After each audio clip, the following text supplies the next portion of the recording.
శ్రీమన్మహాగణాధిపతయే నమః శ్రీమాత్రే నమః శ్రీగురుభ్యో నమః. ఇక తదుపరి 31వ తారీఖు డిసెంబర్ ఆదివారమైనది. ఈరోజు మార్గశిర బహుళ చవితి తిథి ఉదయము 10 గంటల 11 నిమిషాల వరకు ఉండి తదుపరి పంచమి ప్రవేశించింది. ఈరోజు మఖా నక్షత్రం పూర్తిగా ఉన్నది. అదేవిధంగా ఈ రోజున అమృత ఘడియలో తెల్లవారుజామున అంటే ఈరోజు తెల్లవారుజామున 4:30 నుంచి అంటే 4 గంటల 30 నిమిషాల నుంచి 6:30 వరకు ఉంది. ఇది బ్రాహ్మీ కాలము. ఇది చాలా యోగ్యమైన కాలము.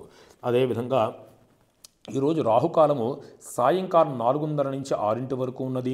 దుర్ముహూర్తము మధ్యాహ్నం 12 గంటల నుంచి 1:30 వరకు ఉంది. పునః దుర్ముహూర్తము మరలా సాయంకాలం 4 గంటల 3 నిమిషాల నుంచి 4 గంటల 47 నిమిషాల వరకు ఉంటుంది. ఎప్పుడు దుర్ముహూర్తం యొక్క ప్రమాణం 45 నిమిషాల దగ్గరగా ఉంటుంది. దాన్ని గమనించి ఇదే. అదేవిధంగా వర్జ్యము కూడా సాయంకాలం 5 గంటల 59 నిమిషాల నుంచి 7 గంటల వరకు కూడా వర్జ్యం ఉన్నది.